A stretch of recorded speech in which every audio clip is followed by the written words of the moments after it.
કેમ છો Gujarat? Open AI નું સૌથી સિક્રેટ ડિવાઇસ લીક થઈ ગયું. સેમ ઓલ્ટમેન એક એઆઈ ફર્સ્ટ ફોન બનાવી રહ્યો છે જેમાં એપ્સ જ નથી, ખાલી ફક્ત ને ફક્ત એઆઈ એજન્ટ્સ જે તમારું બધું કામ જાતે કરી આપશે. પણ જરા વિચારો, ઓપન એઆઈ તો આજે દરેક આઈફોન, એન્ડ્રોઈડમાં ઓલરેડી છે, તો પછી અલગ ડિવાઇસ કેમ? જવાબ એક જ નામ, જોની આઈવ, જેને આઈફોન, આઈપોડ અને આઈમેક ડિઝાઇન કર્યા.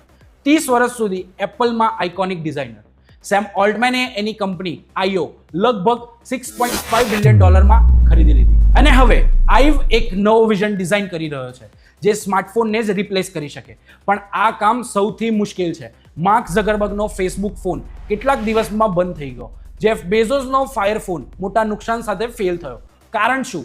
ફોન એક પ્રોડક્ટ નથી, એક પૂરો ઇકોસિસ્ટમ છે. એપ્સ વગર કોઈ ફોન નથી લેતું અને યુઝર્સ વગર કોઈ એપ નથી બનાવતું. એપલને આ બિલ્ડ કરતા 20 વર્ષ લાગ્યા અને ઓલ્ટમેન આ 2028 સુધી અચીવ કરવા માંગે છે. હા, 2028.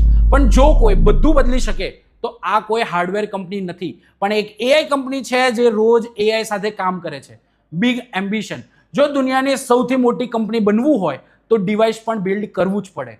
રોજ આવી લેટેસ્ટ અપડેટ્સ અને ટ્રેન્ડ્સ માટે હમણાં જ અમને ફોલો કરો. અવેર બનો, ફ્યુચર રેડી બનો. આ છે કેમ છો એઆઈ, પાવર્ડ બાય ગ્રુવી વેબ.